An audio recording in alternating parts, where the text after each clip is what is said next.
Welcome to the Practice Podcast, conversations probing the nature of practice. I'm your host, Dave Fearon, co-author with Peter Vaill of the digital book on Practice as a Way of Being. Find it at mylibrary.world. And now to our show.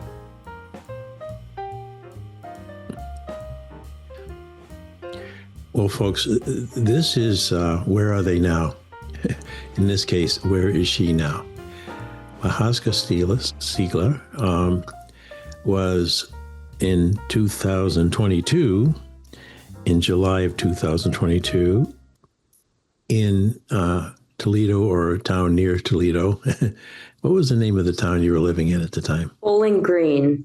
Bowling Green. You're right in Bowling Green, which is next to Toledo. And she was and still is the daughter of a good friend, an extraordinarily good editor, Theo Ford Steigler. And we were working on a manuscript that I took over from Peter Vaill after he passed away. And we wanted to turn it into not only a book, but a digital book, which was quite an adventure, still is. And it was an awful lot of text, pages and pages that needed to be carefully copy edited. And while I read it through and Dale read it through, and lots of people had eyes on that text, when Mahaska fulfilled her role as a copy editor while also being still in high school, what? No high school kid's going to find anything wrong with our book. Well, she found lots of spots that needed to be corrected and were corrected. And that's why I named that podcast episode, Acuity Starts Early. So while I continue to be in constant contact with Theo, who's now helped put out my other book, Inside Knowledge, which probably could use some copyediting from you, Mahaska, but by now you folks will soon learn that you're in Germany when we started this piece of book reproduction. Mm-hmm. And so, every time I get on my weekly calls to talk about Inside Knowledge and what Theo and I were doing with that, I remember saying, gee, I really miss Mahaska. How's she doing? And I'd get an update. Okay, so all of that was before. Now let's look at the present. Presently, Mahaska is a student in Germany. Germany? Wasn't Toledo good enough for you? You did go to University of Toledo at first, didn't you? Yeah, I'm still a student there. I'm doing an exchange program through the school. So good. That's a good way to do it. So your credits will all transfer. Mm-hmm. Yeah. So you were featured back in that podcast because you are an excellent musician, as is your dad, and you were playing in a maraca. What do they call it? Mariachi. Yeah, mariachi band. I never could get those words right. I'm from Maine. We don't have any mariachi bands up there. Oh, we probably do, but I didn't know about it.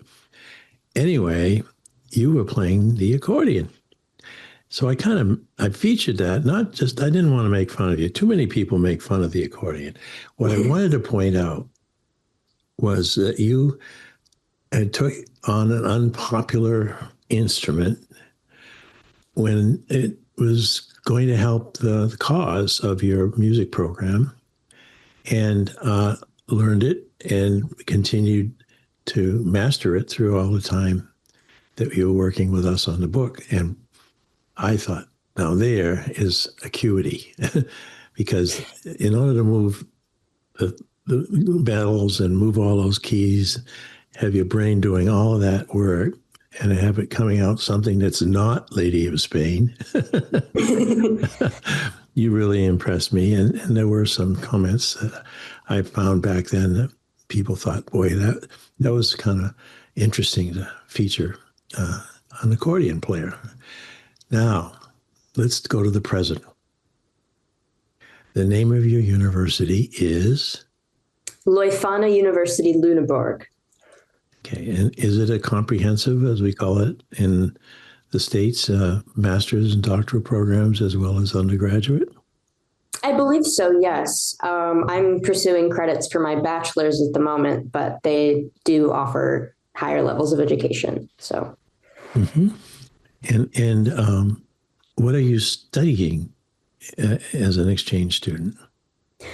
mostly German. German is my minor back home. So, I'm kind of honing those skills as well as getting a couple of my history credits knocked out. So, yeah. So you have to be working on your German just to get around town, Yeah. talk with your hosts and fellow students.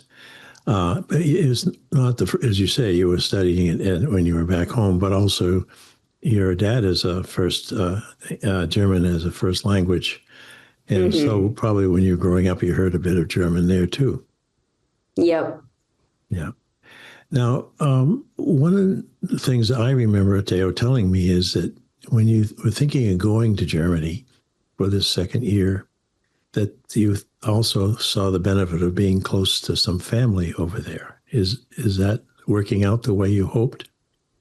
Yeah, I'm going to see my grandparents this weekend, Saturday night. So that'll be great. I didn't really grow up around them very much because we were so far apart, but getting to just say, "Hey, Grandma, I'm coming over this weekend," it's great. So,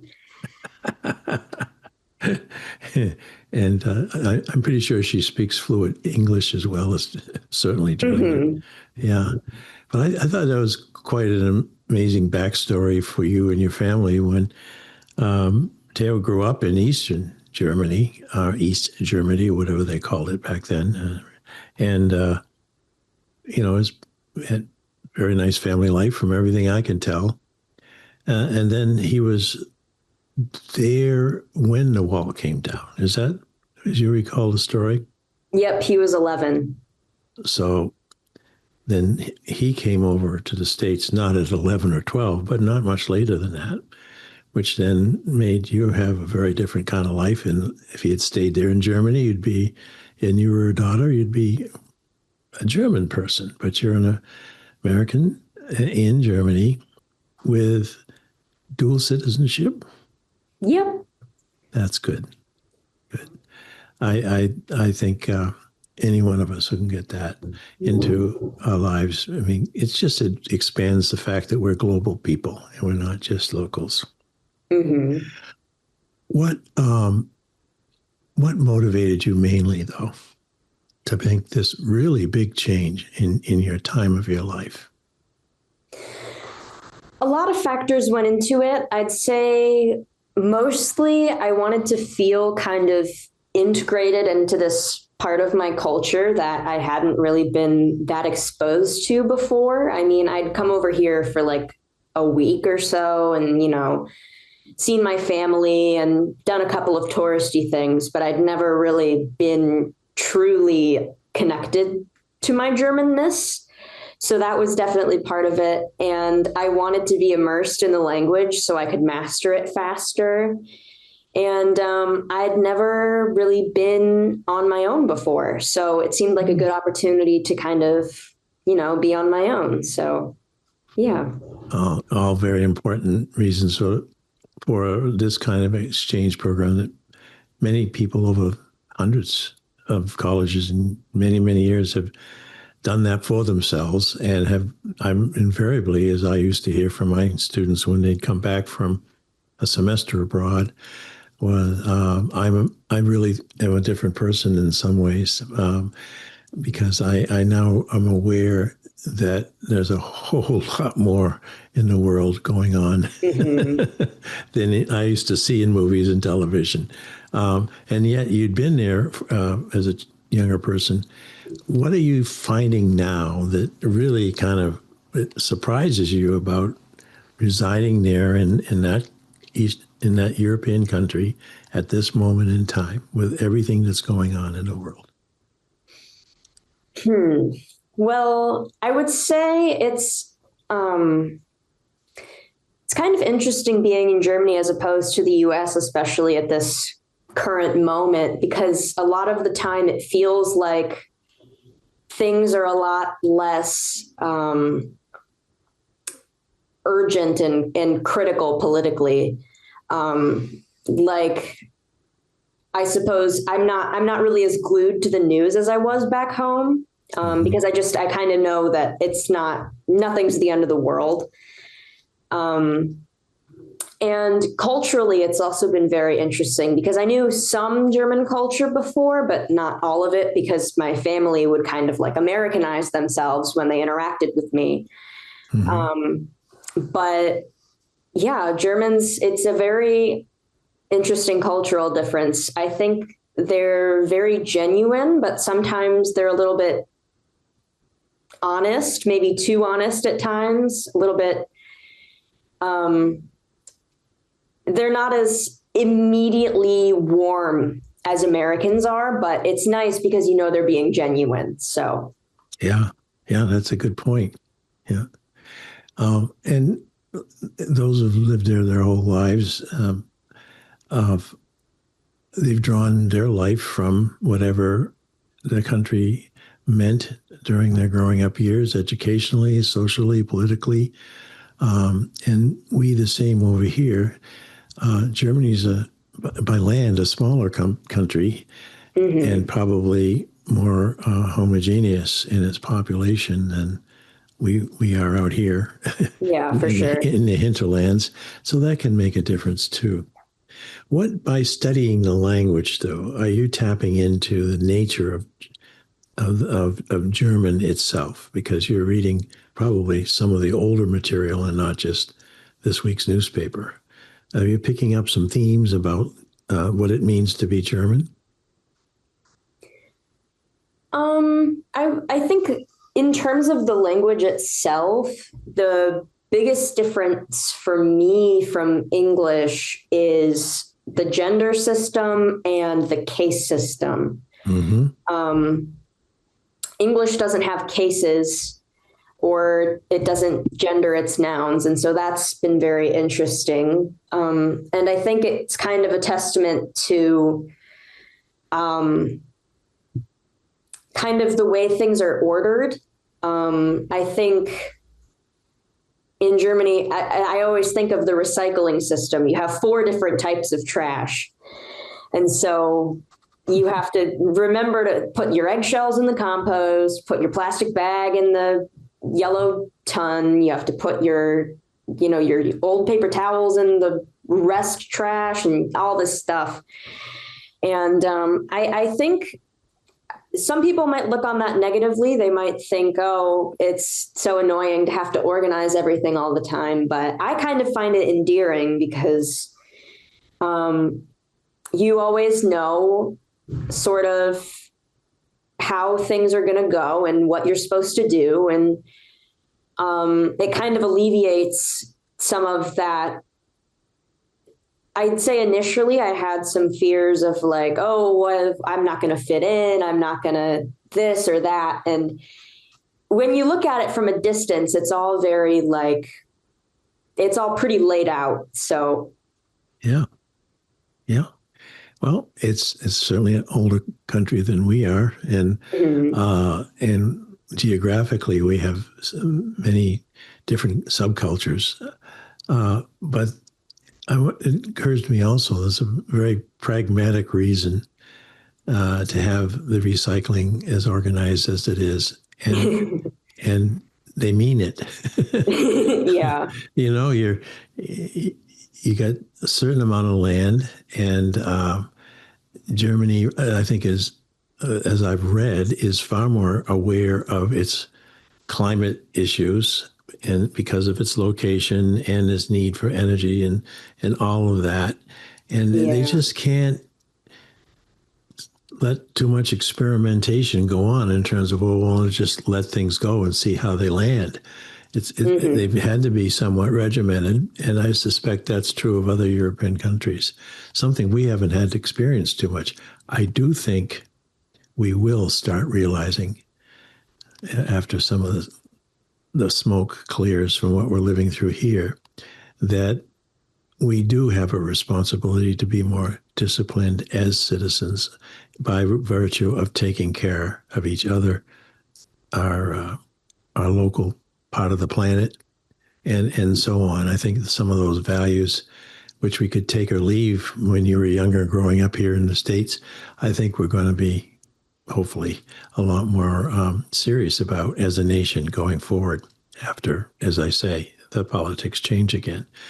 In the meantime, though, let's get back to another aspect, because one thing I remember just before you left was that you let it be known that you would like to make, as at least as a side hustle, your ability to copy edit, and offered a wide range of possibilities of where that could happen. I thought that was great because you did a terrific job on our book, or Peter Vaill and my book. Are you still getting a little copy editing in while you're also so busy taking those courses and learning the culture?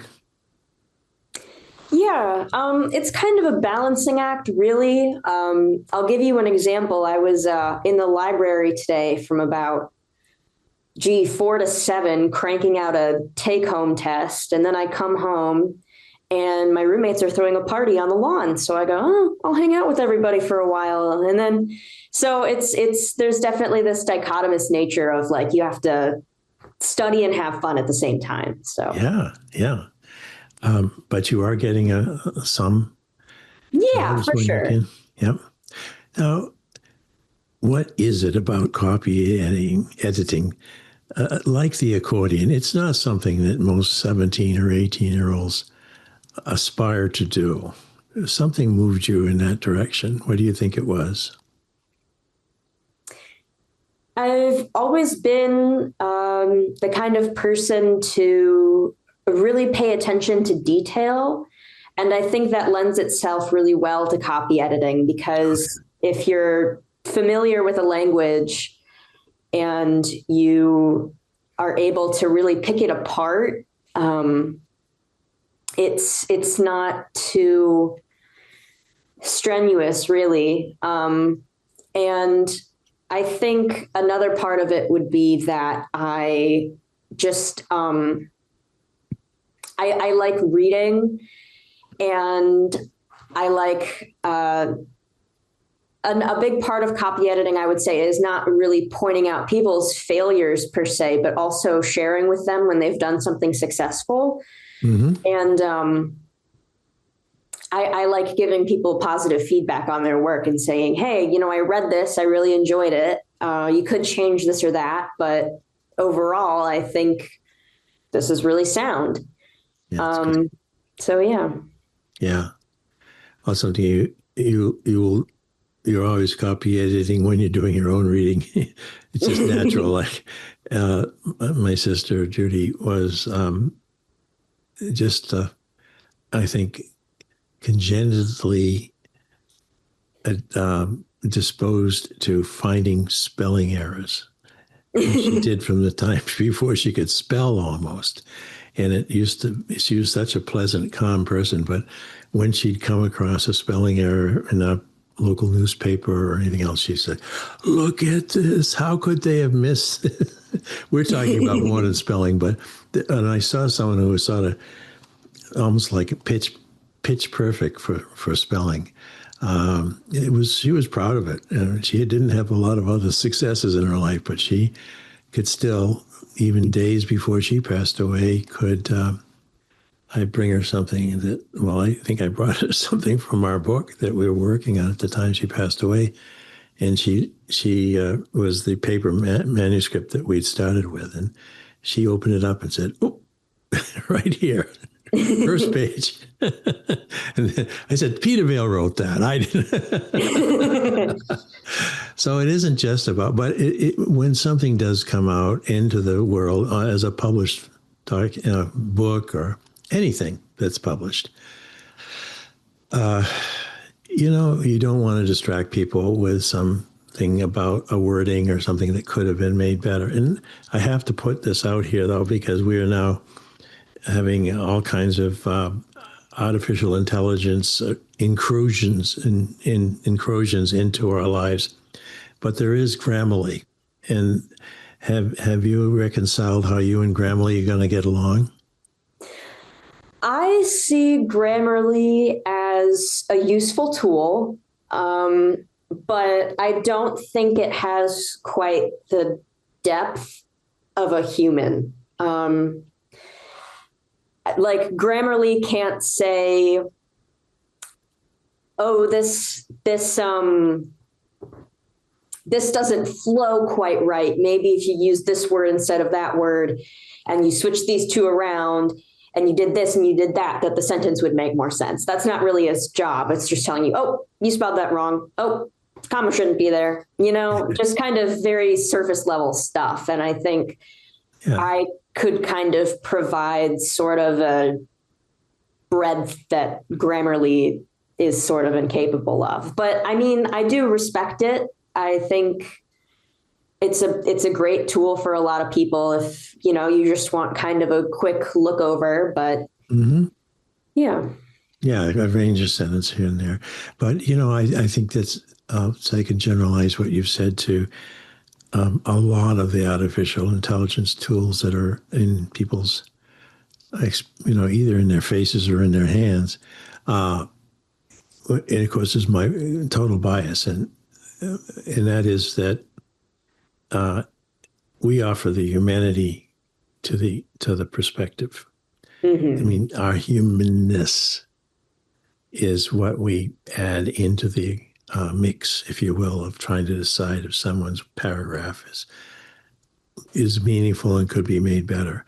And it's so because we as humans read the paragraph as a human, and it hits our emotions, it hits our blood pressure, it hits our cognition and synapses, and everything's human. It's going on, plus our spirit.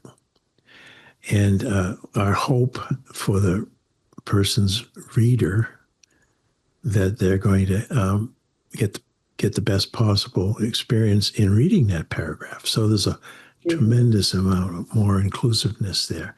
Is that Mahaska Stiegler as well, or am I just imagining it? Yeah, I mean, when I read like an AI generated paragraph, you can always tell, because it's like, where's the heart and soul in this? Yeah. And I think if you want feedback on your work, you want that same heart and soul given back to you, which is something that, a robot can't really do. And a robot can't really give you feedback from the heart because it doesn't have emotions. So, yeah. Well, I would turn that to you then. I think that one of your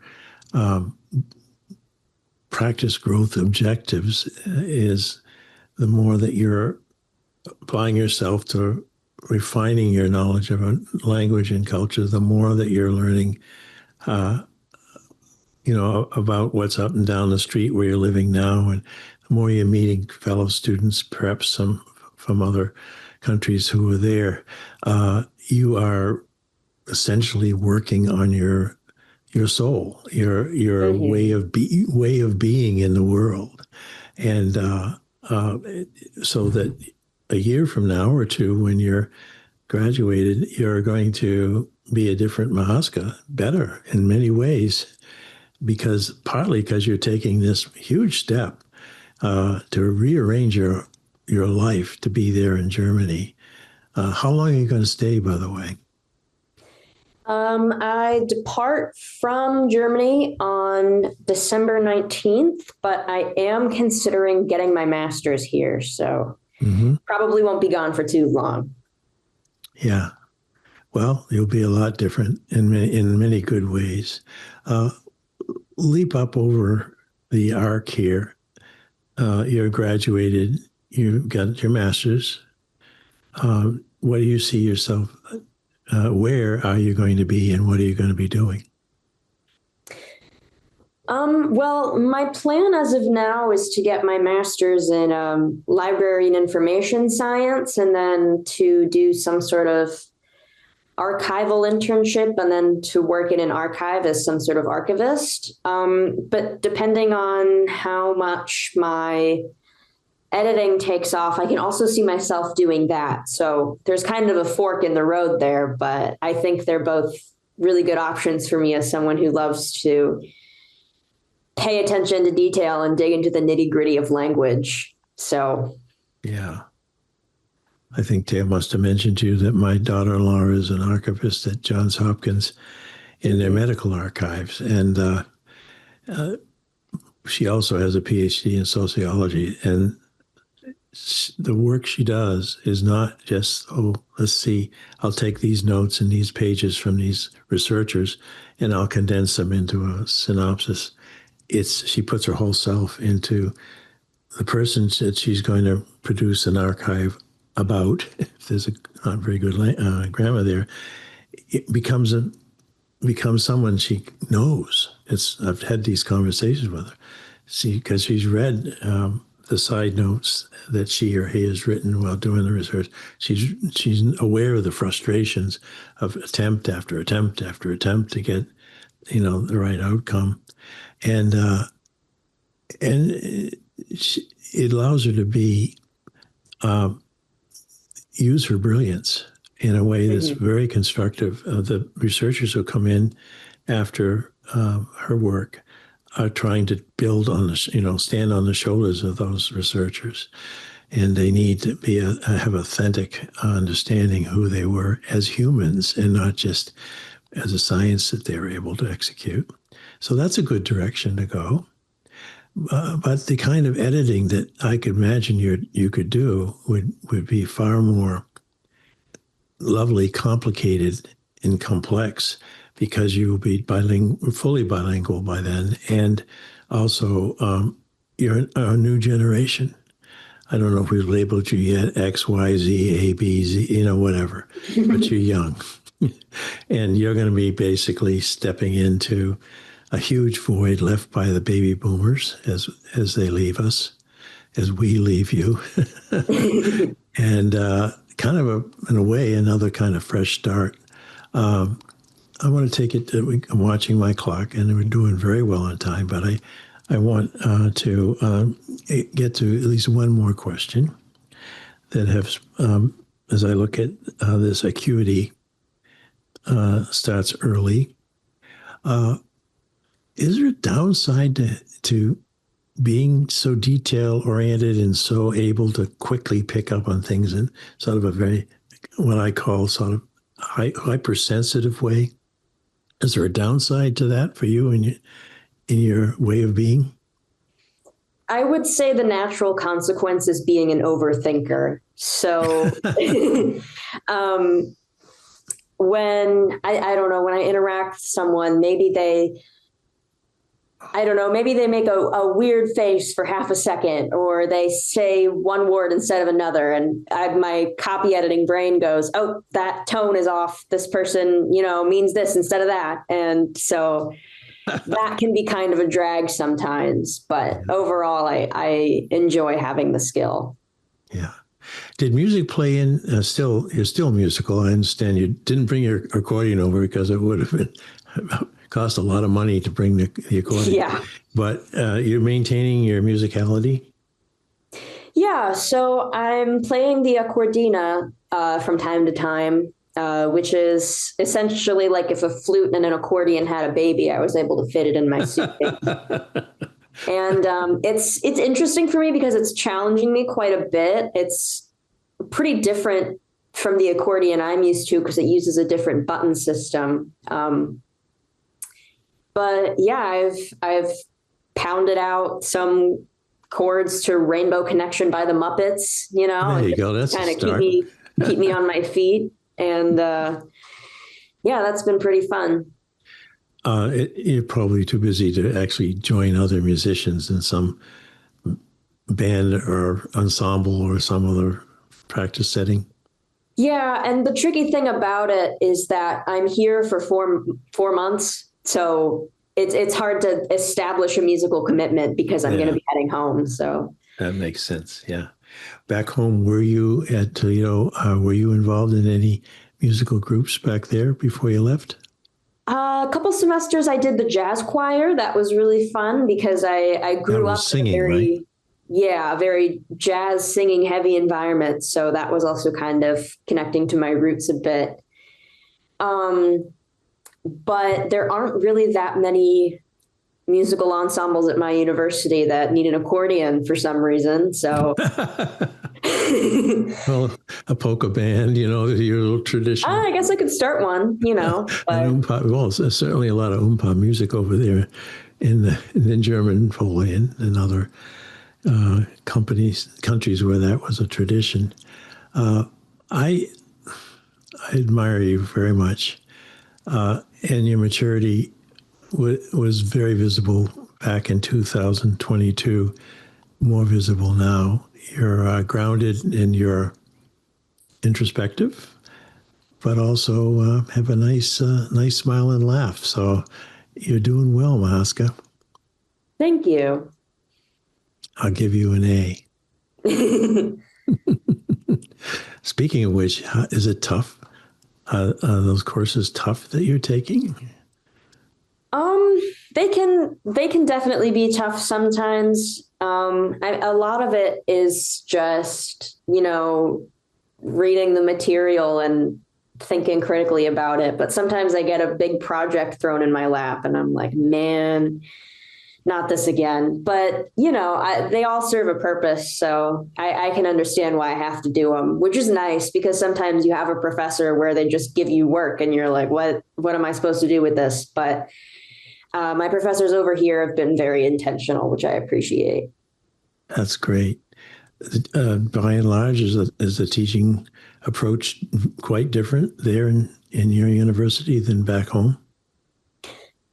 Well, because I'm in an exchange program, I think the teachers are kind of used to teaching American students. So while it's somewhat different, I don't know that it's as different as it would be if I was just attending German university as a German as opposed to an exchange student. Mm-hmm. But what I found really interesting is my professors, I just call them by their first names. I go, hey, Mark. Back home, it's always Dr. So-and-so and Professor this and that. But well, we Dr. So-and-so's back here, we're insecure.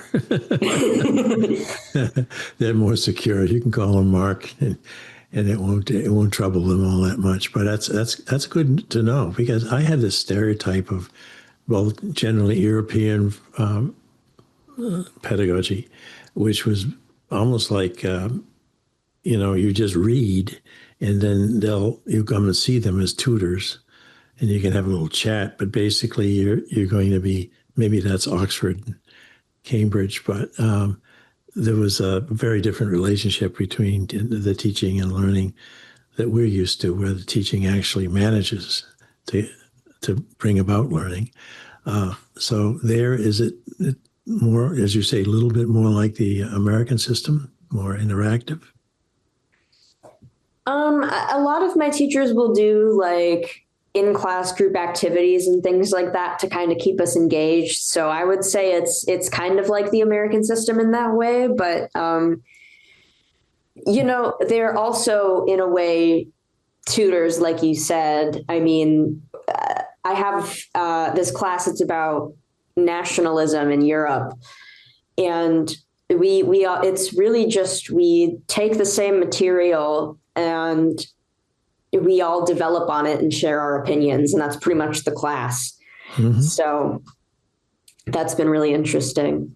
Yeah, that is a little bit more like the classic model. Yeah, you read, and then you do have a facilitated group discussion, but it's always on the material and what each person makes of it, which is kind of fun. I mean, I had a lot of that in my undergraduate liberal arts college, and I built some of that into my teaching, over the years that I taught. We all look at something, the same thing we look at, then we each can make many, many things of it, which underscores the fact that, once we finally lock our mind on whatever it is for us, that's what it is. And it may be different for other people, but we don't have to, think that we've lost it because we didn't come up with something that some other brilliant person said. I'm rambling here, but I just enjoy the interaction with you, Mahaska. So once again, I'm going to bring it to a close. What message should I carry? I'm going to be meeting with your dad on Friday. Is there a message that I can bring as a result of our conversation here? Except send money.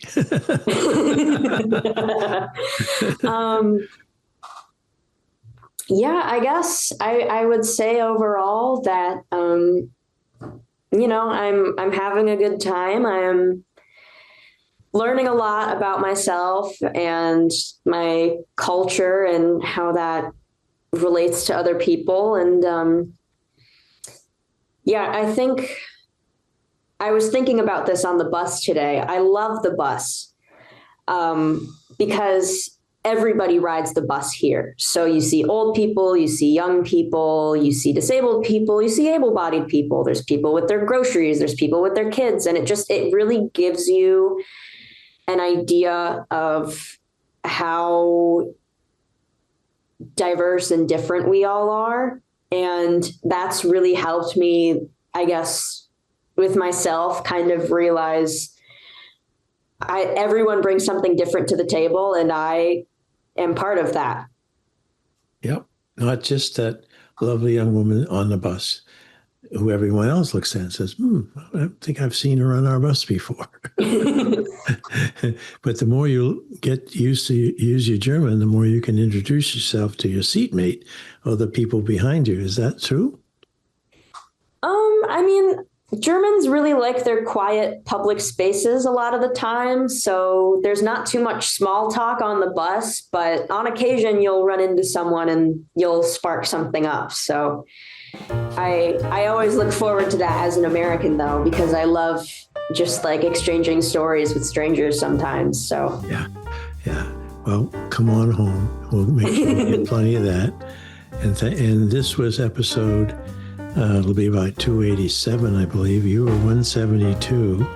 So it looks like I'm roughly every 100 episodes, I check back with you. Now, 100 episodes from now, I will be 114. But if I'm around, Mahaska, I'm going to come and we'll do another episode. All right. Sounds good. Thank you very much. Thank you for listening to the Practice Podcast, conversations probing the nature of practice. If you'd like to hear more, go to Automatic, Spotify, Apple Podcast, or YouTube. And please consider purchasing our book on practice as a way of being at mylibrary.world. It's a digital book with lots of features that you do not see in a conventional book. So once again, thank you, and I look forward to you listening again.